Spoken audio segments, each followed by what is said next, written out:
गुरु श्रीयुत्पत्कमलं श्रीगुरो वैष्णवाष्ट श्रीरूपं साग्रजातं सैगण रघुनाथं वितं तं सजीवं सावधूतं सावधूतं परिजनसहितं कृष्ण चैतन्य देवं श्री राधा कृष्ण पादान सैगण ललिता श्री विशाखान्वितांश गुरुवे गौरचंद्राय राधिकाय सदाल्य कृष्णाय कृष्ण भक्ताय तन्मन्ताय नमो नमः।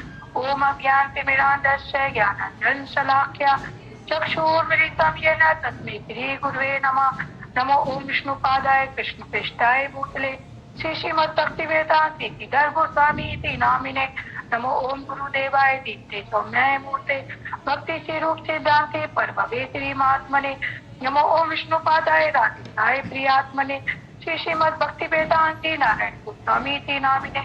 वाञ्छाकल्पतरुभ्यश्च कृपासिन्धुभ्यश्च च पतितानां पावनेभ्यो वैष्णवेभ्यो नमो नमः। श्री कृष्ण चैतन्य प्रभु नित्यानंद श्री अद्वैत गदाधर शिवासादि गौर भक्तवृंद। हरे कृष्ण कृष्ण कृष्ण हरे हरे हरे राम राम राम हरे हरे। सर्वप्रथम अपने गुरुदेव ओम विष्णुपाद अष्टोत्तर श्रीमद भक्ति वेदांत श्रीधर गोस्वामी महाराज के अभय चरणों में शाश्वत दंड प्रणाम करते हुए उनसे अहेतु की कृपा की वाचा करती हूँ। तत्पश्चात अपने परम गुरुदेव ओम नित्य लीला प्रविष्टो विष्णुपाद अष्टोत्तर भक्ति वेदांत नारायण गोस्वामी महाराज एवं नित्य लीला प्रविष्टो विष्णुपाद अष्टोत्तर भक्ति वेदांत भक्ति से रूप सिद्धांति परम गुरुदेव के अभय चरणों में भी शाश्वत दंड प्रणाम करते हुए उनसे भी अहेतु की कृपा की प्रार्थना करती हूँ। सभी वैष्णव के चरणों में यथा योग्य दंड प्रणाम। हरे कृष्णा।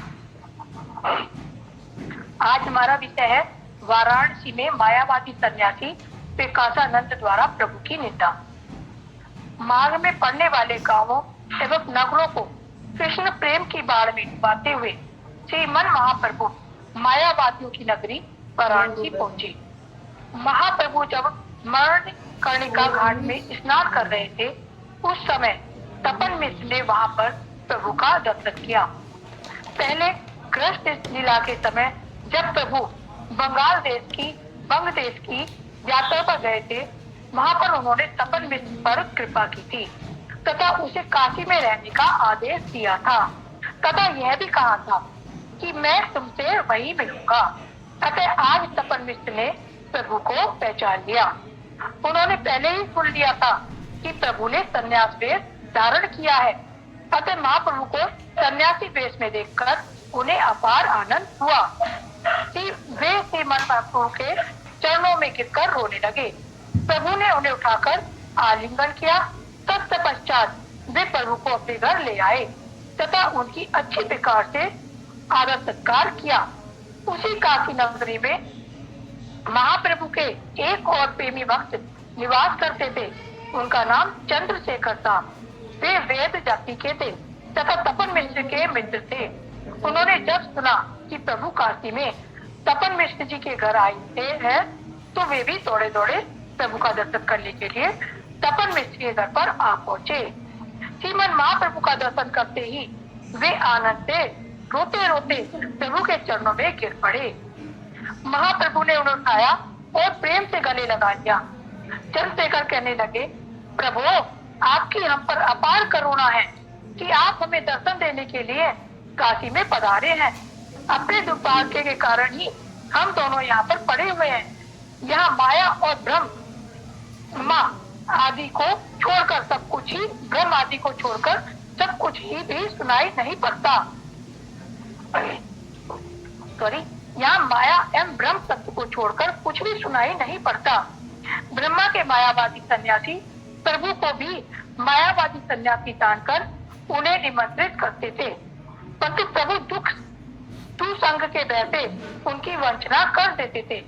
काशी में प्रकाशानंद सरस्वती नाम का एक बहुत ही प्रसिद्ध सन्यासी था। उसके हजारों शिष्य थे। एक दिन उसका एक ब्राह्मण शिष्य भी प्रभु की महिमा सुनकर प्रभु के दर्शन करने के लिए तपन मिश्र के घर आया। महाप्रभु के अलौकिक स्वरूप का दर्शन कर वह मोहित हो गया। जब वह लौटकर प्रकाशानंद की सभा में गया तो प्रकाशानंद के सामने श्रीमन महाप्रभु की महिमा का गान इस प्रकार करने लगा। श्री जगन्नाथपुरी से एक सन्यासी आए हैं। उनकी महिमा का वर्णन ही नहीं किया जा सकता। उनका दीर्घ शरीर है और उनके शरीर का रंग तपे हुए सोने के जैसा है। उनकी अजानुलंबित भुजाएं हैं, उनके नेत्र कमल के समान हैं। उनका दर्शन वैसा ही आनंद होता है जैसा कि श्री नारायण का दर्शन करके होता है। जो भी उनका दर्शन करता है उसके मुख से स्वयं ही कृष्ण कृष्ण निकलने लगता है। शास्त्रों में एक महाभागवत के जो लक्षण बताए गए हैं वे सब लक्षण उनमें स्पष्ट रूप से दिखते हैं। उनके श्रीमुख से निरंतर कृष्ण नाम निकलता रहता है तथा उनके दोनों नेत्रों से गंगा एवं यमुना की भांति अश्रुधारा प्रभावित होती रहती है। जैसा उनका अलौकिक स्वरूप है वैसा ही उनका नाम भी है, श्री कृष्ण चैतन्य। यह सुनकर प्रकाशानंद जोर जोर से हंसने लगा और उस पर ब्राह्मण का उपवास करते हुए बोला, हाँ हाँ, मैंने भी सुना है कि बंगाल से एक पागल सन्यासी आया है। वह केशव भारती का शिष्य है, उसका नाम चैतन्य है, पर अपने ही जैसे कुछ पागलों के साथ लेकर गांव गांव एवं नगर नगर में नाचते कूदते हुए घूमता रहता है। सुना है कि उसके पास ऐसी मोहिनी शक्ति है जो कि एक बार उसका दर्शन कर लेता है वह भी उसी की भांति पागल होकर रोते रोते नाचने एवं गाने लगता है। मैंने यहाँ तक सुना है कि उसी पागल ने पुरी में सार्वभौम भट्टाचार्य जैसे गंभीर एवं असाधारण पंडित को भी पागल बना दिया। अब तो वह भी अपना ध्यान आदि छोड़कर पागलों की भांति कीर्तन और नृत्य करने लगा है। वह चैतन्य केवल नाम मात्र का सन्यासी है, वास्तव में तो वह कोई जादूगर है, परंतु वह काशी नगरी है, यहाँ उसका जादू नहीं चलने वाला। अतः तुम लोग चुपचाप मेरे पास वेदांत सुनो, उसके निकट मत जाना। उसे ऐसे उदंड लोगों के चक्कर में फंसकर लोग पर लोग दोनों ही नष्ट हो जाते हैं। यह सुनकर उस ब्राह्मण को बहुत दुख हुआ। महाप्रभु के दर्शन से उसका चित्त शुद्ध हो गया था।